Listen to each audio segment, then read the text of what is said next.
Assalamualaikum warahmatullahi wabarakatuh. Selamat datang kembali di channel cerita horor dan history. Kisah ini terinspirasi dari banyaknya kejadian-kejadian yang terjadi di masyarakat. Kejadian-kejadian yang di luar nalar manusia, namun benar adanya. Beberapa kejadian yang terjadi dari sumber-sumber dan kisah-kisah atau cerita-cerita orang yang mengalami ataupun juga melihat tentang hal tersebut. Pernah suatu ketika dikisahkan tentang suatu peristiwa yang sangat memilukan dan menyayat hati. Kisah yang menimpa seorang ibu-ibu yang dulu dikenal dalam kehidupannya sering selalu menfitnah atau menggunjing orang.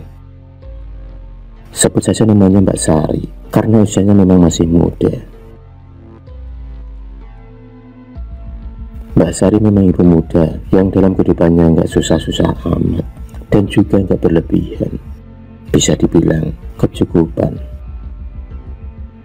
Namun ada salah satu kebiasaan Mbak Sari yang tidak bisa ditinggalkan, yaitu salah satunya merusui urusan orang lain, suka membicarakan orang, entah baik ataupun buruk. Cerita yang ditimbulkan sering berbeda-beda ketika diperbincangkan dengan orang lain atau ibu-ibu yang lain. Seringkali dikurangi atau ditambahi isi dari sebenarnya.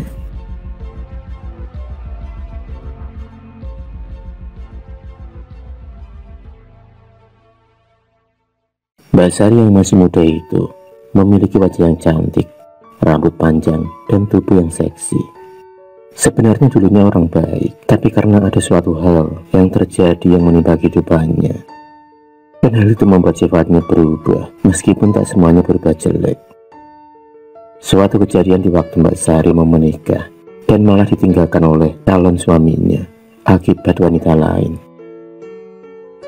Saat itu 3 bulan menjelang pernikahan dari Mbak Sari dan Danur, mereka sudah merencanakan semuanya dan tinggal menunggu tanggal dan bulan untuk menikah. Rasa bahagia terpancar dan terasa sangat di hati Mbak Sari yang sangat berharap segera menikah. Hari pun terus berganti dan terus berjalan. Namun, roman-roman kemesraan mereka pun mulai pudar. Tepatnya 2 bulan sebelum acara pernikahan mereka digelar, bagaikan disambar petir di siang bolong, Mbak Sari mendapatkan berita tentang Danur yang tiba-tiba menikah dengan wanita lain yang masih satu desa dengannya. Betapa hancurlah hati Mbak Sari itu, serasa remuk pecah berkeping-keping seperti gelas yang jatuh terbanting ke lantai.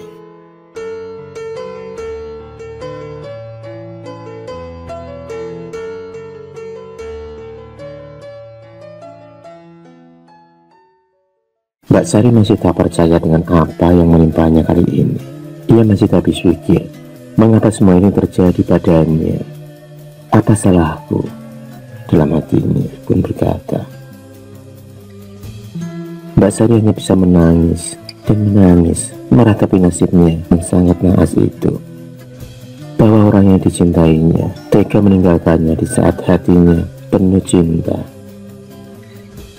Usut punya usut, ternyata alasan dari meninggalkan Sari adalah karena Santi yang kini telah dinikahinya itu tengah hamil. Rupanya di tengah hubungan antara Danur dan Sari tersimpan hubungan gelap juga antara Danur dan Santi. Danur berpacaran dengan 2 orang sekaligus dalam waktu yang bersamaan. Makin terpukullah dan terpuruklah hati Mbak Sari dengan kenyataan yang harus dihadapi. Rasa malu pada tetangga dan keluarga juga masyarakat yang menganggapnya tak laku dan kalah dengan Santi. Rasa kecewa, malu, sedih, dan dendam bersatu menjadi satu, membayang-bayangi pikiran Mbak Sari. Banyak bisikan-bisikan yang terngiang di telinganya yang sering datang silih berganti.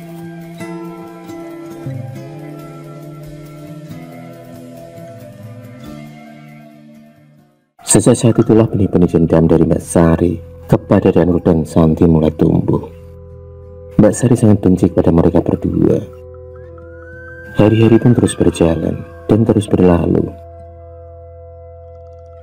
Di saat itulah tersebar rumor yang mengatakan bahwa anak yang dikandung oleh Santi adalah bukan anak dari Daniel, melainkan anak dari Joko, yang juga dikenal oleh warga adalah pacar dari Santi yang sudah lama, sekitar 2 tahun jalan. Rumor itu pun beredar di tengah kalangan warga dan masyarakat. Rumor yang begitu santer diperbincangkan di mana-mana. Dan para warga sendiri mulai percaya dengan rumor yang beredar tersebut, yang entah benar atau tidak, namun sudah dibicarakan ramai di kalangan masyarakat dan dipercaya benar adanya berita tersebut. Hingga kabar itu pun sampai juga di telinga Daniel dan Santi. Dan sejak saat itulah mereka berdua bertengkar. Dengan adanya rumor tersebut, yang juga membuat dua keluarga Daniel dan Santi menjadi ikut-ikutan berselisih. Mereka saling membela satu sama lain. Pernikahan yang baru seumur jagung itu pun dikhawatirkan berada di ujung tanduk.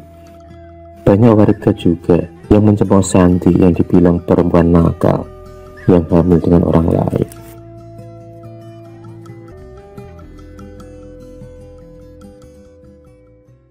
Ternyata kabar yang beredar itu adalah ulah dari Sari dan Joko, yang mereka berdua telah bersekongkol untuk membalas dendam kepada Daniel dan Santi.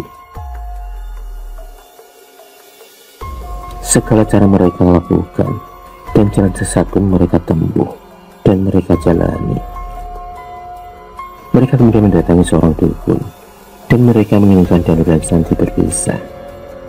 Dan benar adanya, dengan adanya campur tangan dari sang dukun, tak berapa lama kemudian mereka berdua pun akhirnya berpisah setelah anak Santi lahir.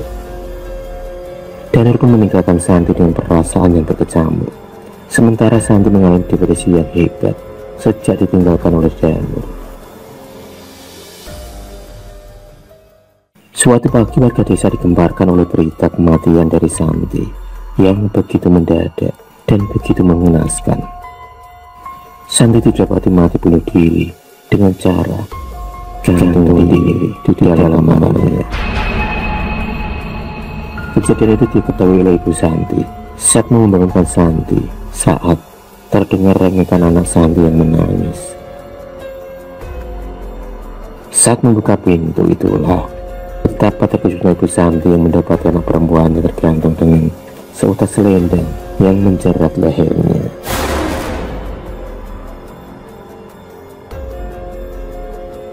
Sungguh malang nasib Santi yang gara-gara sebuah fitnah yang tak bertanggung jawab membuat kehidupannya berantakan tak karuan, hingga dia pun memutuskan untuk bunuh diri guna mengakhiri penderitaannya itu.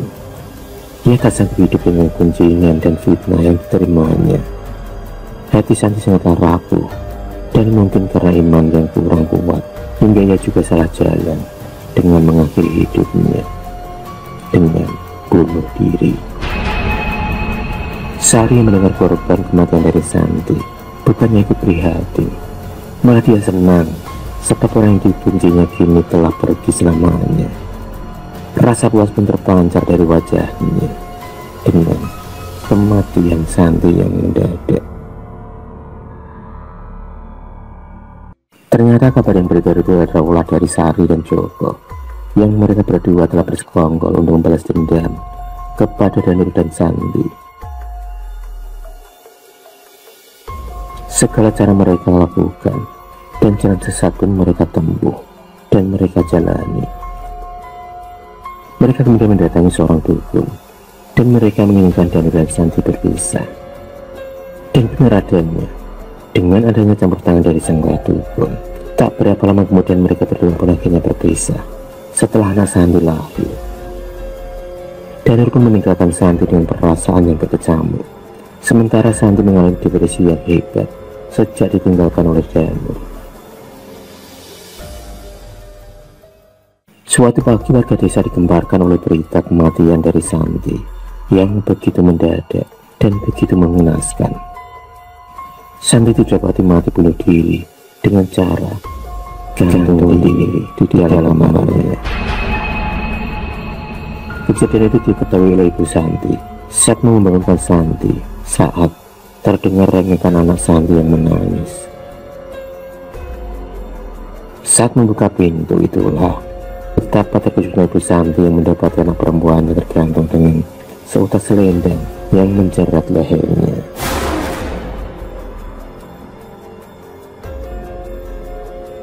Sungguh malang nasib Santi yang gara-gara sebuah fitnah yang tak bertanggung jawab membuat kehidupannya berantakan tak karuan, hingga dia pun memutuskan untuk bunuh diri guna mengakhiri penderitaannya itu.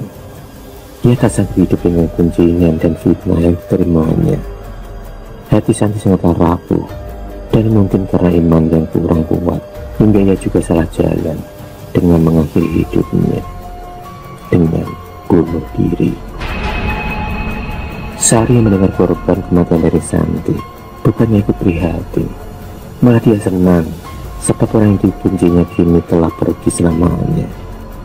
Rasa puas pun terpancar dari wajahnya dengan kematian Santi yang mendadak.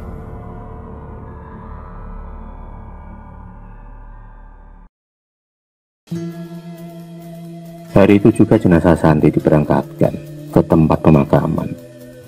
Iring-iringan pelayat keluarga mengantarkannya hingga ke lokasi pemakaman desa. Dan sampailah dia juga di pemakaman desa. Ibu Santi terlihat lemas dan meneteskan air matanya. Jenazah Santi kemudian dimasukkan ke dalam liang lahat, dan selesailah juga acara pemakaman Santi. Dari kejauhan tampak seorang laki-laki muda. Dialah Joko. Joko sendiri merasa menyesal telah ikut andil dalam retanya hubungan Santi dan Danur, yang mengakibatkan Santi akhirnya bunuh diri. Meski hatinya sakit telah ditinggalkan Santi, namun hati yang paling dalamnya terketuk dengan kejadian itu.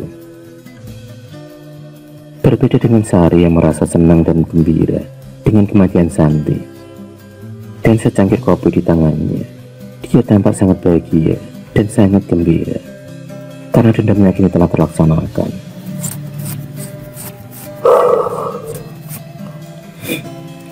Ia telah menghancurkan orang yang telah merebut kebahagiaannya. Bayangan itu yang dulu selalu hadir dan membayanginya setiap hari-harinya.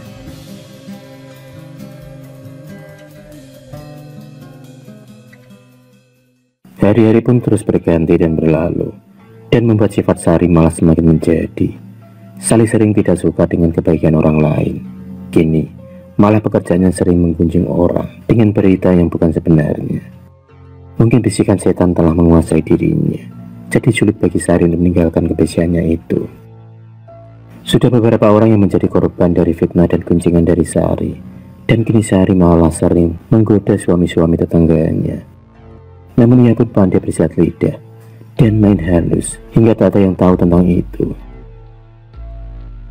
Sari malah menimpakan kelakuannya itu kepada wanita lain yang menjadi kambing hitamnya. Ibu-ibu tetangga dan warga malah percaya dengan apa yang dikatakan oleh Sari. Mereka sudah banyak terbujuk rayuan manisnya, omongan Sari yang pandai berbicara. Dan beberapa wanita desa lainnya malah akhirnya menjadi korban kelakuannya. Padahal Sarilah yang malah melakukan hal itu. Begitu pintarnya Sari dalam menjalankan aksinya tanpa seorang pun tahu dan curiga.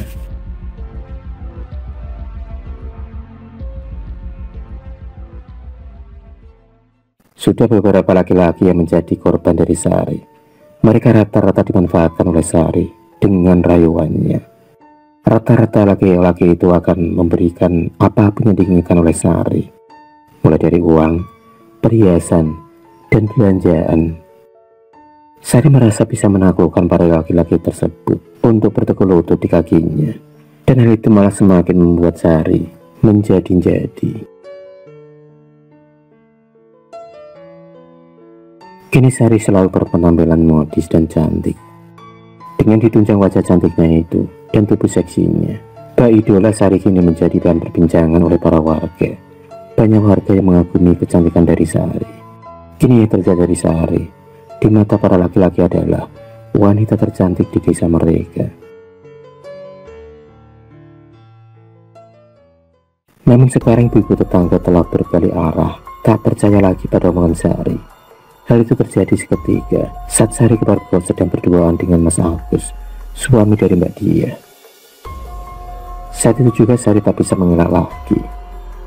Ternyata selama ini dialah dalang dari semuanya yang menggoda para suami-suami tetangganya. Bukan seperti apa yang dikatakannya selama ini dengan mengambing hitamkan orang lain.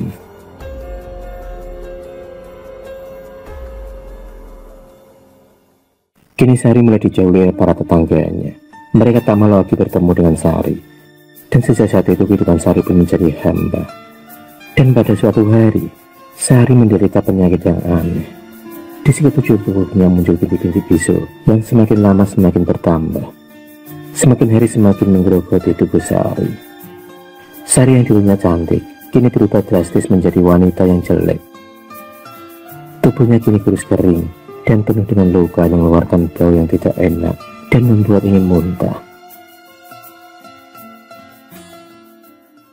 Sari kini merasakan sakit di seluruh tubuhnya. Sudah berulang kali Sari berobat, namun tak juga kunjung sembuh. Hingga suatu hari saat Sari bangun dari tidurnya, dia mendapati tak bisa berbicara. Mulutnya terasa kaku, seperti mengalami stroke. Separuh tubuhnya pun tak bisa digerakkan. Kedua orang tua Sari sangat bingung dan kasihan kepada Sari yang selama ini sudah terbaring sakit dan belum ada titik temu tentang penyakit yang diderita oleh Sari. Padahal mereka sudah mencoba pengobatan di mana-mana, namun sampai sekarang belum ada hasilnya. Mungkin itulah balasan atau azab yang harus diterima oleh Sari yang sedari dulu suka memfitnah dan mengejeng orang, suka mencari borok dan kejelekan orang di sana sini.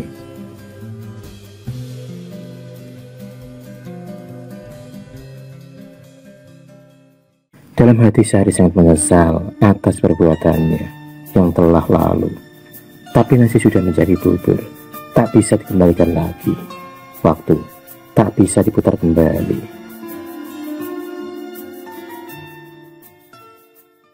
Pada hari Sabtu Wage sore, Sari tiba-tiba kejang seperti orang sedang sakaratul maut. Matanya pun melotot menatap ke atas langit-langit, dan tubuhnya bergetar. Ia meronta-ronta. Tampak penyesalan mungkin dirasakan oleh Sari. Mungkin kini umurnya tak lama lagi. Dan benar saja, Sari pun menghembuskan nafas terakhirnya dengan sangat mengenaskan. Dan ia tak bisa berucap apa-apa. Kedua orang tua Sari sangat sedih dan terpukul dengan kematian anak satu-satunya itu. Mereka meratapi kepian Sari yang penuh dengan penderitaan. Para sanak saudara pun berdatangan untuk berbelasungkawa. Para tetangga juga merasa iba kepada kedua orang tua Sari. Mereka pun juga datang untuk ikut berbelasungkawa.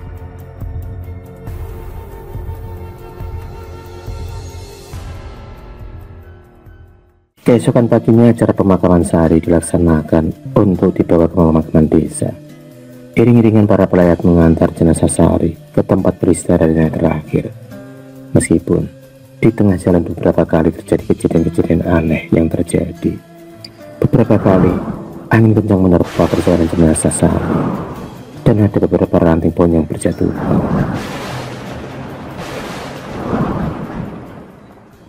Semenjak kematian Sari, ada beberapa warga desa yang mengatakan pernah melihat arwah Sari yang menangis kesakitan di area pemakaman desa. Terlihat wanita berambut panjang dengan luka di sekujur tubuhnya, dan terlihat luka seperti bekas cambukan dan terbakar. Warga sendiri merasa ngeri dengan kejadian tersebut. Dan sering juga menurut warga, kalau malam datang sering terdengar suara ketukan pintu dan suara orang menangis merintih. Namun setelah dibukakan pintu, tak ada siapapun di sana. Sudah beberapa rumah warga yang mengalami hal tersebut. Mungkin ini semua adalah azab bagi Sari yang selalu suka memfitnah dan menggunjing orang. Wallahu a'lam bishawab.